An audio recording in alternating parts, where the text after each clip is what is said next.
Hi అండి. అందరికీ నమస్కారం. Welcome to my channel. ఈ వీడియోలో ఏపీ ప్రభుత్వ ఉద్యోగుల మరియు పెన్షనర్ల అరియర్ బిల్లులలో భారీ కదలిక. సో, పెన్షనర్ల డీఆర్ అరియర్స్ చెల్లింపుల స్టేటస్ గురించి అయితే వీడియోలో తెలుసుకుందాము. వీడియో అయితే ఎక్కడే గానీ స్కిప్ చేయకుండా ఎండ్ వరకు చూస్తే అప్పుడే ఇన్ఫర్మేషన్ పూర్తిగా అర్థమవుతుంది. అలాగే వీడియో చూస్తున్న ప్రతి ఒక్కరు వీడియోకి లైక్ చేయండి ఫ్రెండ్స్. ఈ వీడియోని తోటి ఉద్యోగ, పెన్షన్ మిత్రులతో అయితే షేర్ చేయండి. కొత్తగా మన ఛానల్ చూస్తున్నవారు ఇంకా ఎవరైనా సబ్స్క్రైబ్ చేసుకోకపోతే వెంటనే మన ఛానల్‌ని సబ్స్క్రైబ్ చేసుకోండి.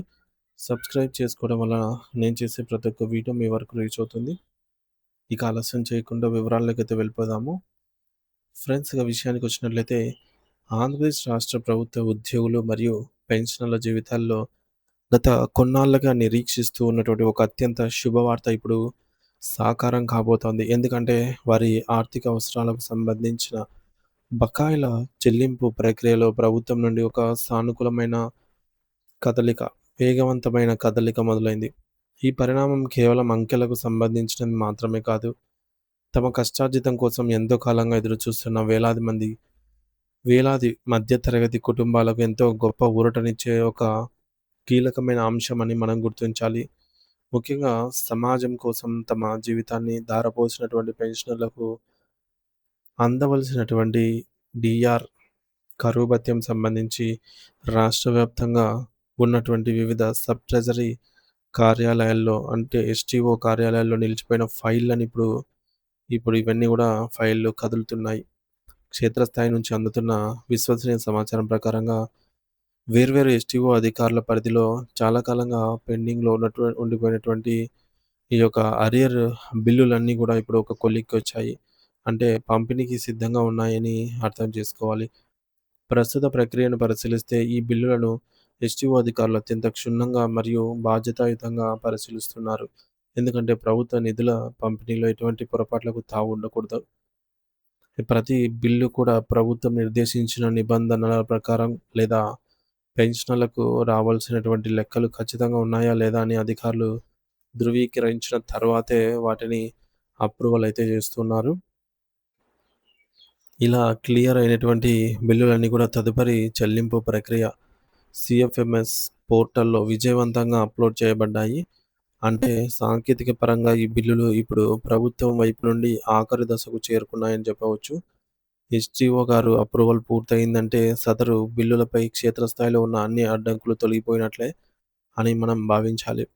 ప్రస్తుతం ఈ బకాయిలకు సంబంధించి నిధుల విడుదల ప్రక్రియ ఏ దశలో ఉందో గమనిస్తే బిల్లులన్నీ ఇప్పుడు వెయిటింగ్ ఫర్ ఫండ్ క్లియరెన్స్ లేదా నేరుగా ఆర్‌బీఐ వారి ఈ-కుబేర్ వ్యవస్థకు చేరుతాయి అనే స్థితిలో ఉన్నాయన్నమాట. అంటే RBI ఈ-కుబేర్ స్టేజ్‌కైతే వెళ్ళాయన్నమాట. RBI core banking solution platform అయినటువంటి ఈ యొక్క ఈ-కుబేర్ అనేది అత్యంత సురక్షితమైన మరియు వేగవంతమైన చెల్లింపుల వ్యవస్థ.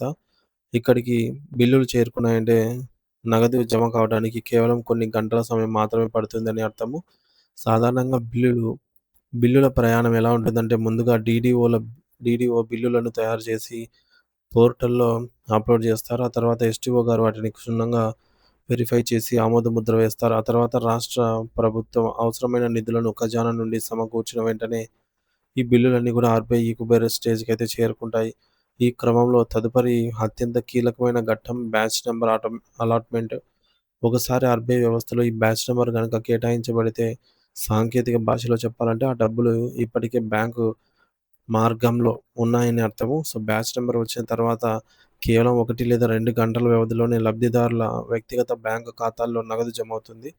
ఈ కుబేర్ ద్వారా జరిగే చెల్లింపులు అత్యంత పారదర్శకంగా మరియు వేగవంతంగా జరుగుతాయి కాబట్టి ఎటువంటి అనూహ్య సాంకేతిక ఇబ్బందులు తలెత్తకపోతే రేపటి సాయంత్రం లోపు లేదా ఎల్లుండి ఉదయం నాటికి పెన్షనర్ల ఖాతాల్లో బకాయిల సొమ్ము పడటం ఖాయం అని తెలుస్తోంది. ప్రస్తుతం ఆన్‌లైన్‌లో పేమెంట్ స్టేటస్‌ను ఎవరైనా పరిశీలిస్తే అక్కడ in process for payment disbursement through RBI ఈ-కుబేర్ అనైతే స్పష్టంగా కనిపిస్తోంది. ఇది చెల్లింపుల పంపిణీ ప్రక్రియ తుది దశలో ఉందనటానికి బలమైన సాక్ష్యము. పెన్షనర్లకు సంబంధించి ఒక ప్రత్యేకమైన సమస్యని ఇక్కడ మనం లోతుగా చర్చించాల్సి ఉంటుంది. అది 2018 నుండి పెండింగ్‌లో ఉన్నటువంటి టీఆర్ అరియర్స్. వాస్తవానికి ఈ బకాయిలను గత సంక్రాంతి పండుగ కానుకగా అందజేయాలని రాష్ట్ర ప్రభుత్వము సంకల్పించినప్పటికీ, అప్పట్లో ఉన్నటువంటి ఆర్థిక ఇబ్బందులు లేదా సాంకేతిక లోపాల వల్ల సుమారు 20% మంది పెన్షనర్లకు ఈ సొమ్ము అందలేదు. సుమారు 3 నెలల జాప్యం తర్వాత ఆ మిగిలిపోయిన లబ్ధిదారుల కోసం ప్రభుత్వం ప్రత్యేక శ్రద్ధ తీసుకుంది. ముఖ్యంగా పెన్షనర్ల మరణం తర సంభవించినప్పుడు లేదా కొన్ని బ్యాంకులు ఇతర బ్యాంకుల్లో విలీనమైనప్పుడు ఐఎఫ్ఎస్సి కోడ్స్ మారిపోవడం వల్ల చెల్లింపులు అయితే ఆగిపోయాయి. ఇటువంటి ఇబ్బందులను గమనించిన ప్రభుత్వం ఈ నెల 4వ తేదీన మరియు 11వ తేదీన కొత్తగా బిల్లులను జనరేట్ చేసి వాటిని సరిదిద్దే పనిని అధికారులకు అప్పగించింది. ప్రస్తుతం ఎస్టీఓ అధికారులు బ్యాంకుల విలీనం వల్ల మారిన ఐఎఫ్ఎస్సి కోడ్లను పాత డేటా నుండి తీసివేసి కొత్త కోడ్లను అప్డేట్ చేసే పనిలో అయితే నిమగ్నమై ఉన్నారు.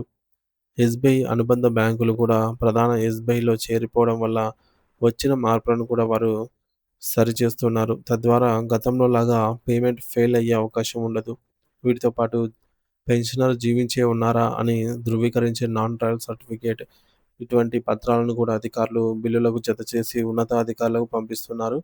ఇవన్నీ పూర్తయ్యాయి కాబట్టి మరి 1 లేదా 2 రోజుల్లో పెన్షనర్ల ఖాతాల్లోకి లక్షల రూపాయల సొమ్ము అనేది జమ కావడం 100కి 100% ఖచ్చితంగా కనిపిస్తోంది. మరోవైపు ప్రభుత్వం అత్యంత మానవీయ కోణంలో ఆలోచించి తీసుకున్న ఈ గొప్ప నిర్ణయం కూడా మనం చెప్పుకోవాలి. అదే లైఫ్ టైమ్ అరియర్స్. దురదృష్టవశాత్తు కొంతమంది పెన్షనర్లు తమకు రావాల్సినటువంటి బకాయిలు అందకముందే మరణించి ఉండవచ్చు. మరి అటువంటి సందర్భాల్లో ఆ సొమ్ము ప్రభుత్వానికి తిరిగి వెనక్కి వెళ్ళిపోకుండా వారి వారసులకు అందేలాగా ప్రభుత్వం నిబంధనలను సులభతరం అయితే చేసింది. ఈ ఈ యొక్క ఎల్‌టీఏ, ఎల్‌టీఏ నిధులను ఎవరికి చెల్లించాలి? దాని వారసులెవరు? ఏ ఏ పత్రాలు సమర్పించాలనే వివరాలను సరిచేసే పనిలో ఎస్టీఓ అధికారులైతే ఉన్నారు. మరణించిన పెన్షనర్ల కుటుంబాలకు ఈ ఆర్థిక సహాయం అందటం అనేది ఆ కుటుంబాలకు ఈ యొక్క కష్టకాలంలో పెద్ద అండగా నిలుస్తుంది. ఇందుకోసం Andhra Pradesh treasuries and accounts department వారు మే 12వ తేదీన ఒక అధికారిక మెమోను కూడా విడుదల చేశారు. మరి ఈ మెమో ప్రకారం ఎవరైనా పెన్షనర్ మరణించినా, లేదంటే అకౌంట్ సమస్యల వల్ల సొమ్ము ఆగిపోయినా సరే, వారి వారసులు వెంటనే సంబంధిత ఎస్టీఓ కార్యాలయాన్ని సంప్రదించి అవసరమైన ధృవీకరణ పత్రాలను సమర్పించాలి. ఇలా చేయడం వల్ల చట్టబద్ధమైన వారసుల ఖాతాల్లోకి ఆ బకాయిల సొమ్ము నేరుగా అయితే జమ అవుతుంది. ఈ సమాచారాన్ని ఫ్రెండ్స్, ఈ యొక్క వీడియోని మీకు తెలిసిన పెన్షనర్ల కుటుంబాలకు షేర్ చేయడం వల్ల ఒకవేళ వారు కూడా ఈ విషయం తెలియక ఇబ్బంది పడుతూ ఉంటే వారికి సరైన న్యాయం జరుగుతుంది. మరి ఏ ఒక్క పెన్షనర్ యొక్క కష్టార్జితం వృధాగా పోకూడదనే ఉద్దేశ్యంతో ప్రభుత్వం చేపట్టినటువంటి ఈ యొక్క చర్యలు నిజంగా అభినందనీయము. అతి తక్కువ మంది అంటే కేవలం 20% లోపు ఉన్న వారికే ఈ బకాయిలు రావాల్సి ఉంది. వారికి కూడా ఈ 1, 2 రోజుల్లో ఖచ్చితంగా డబ్బులు అందుతాయి అనైతే ఆశిద్దాము. Thank you for watching this video.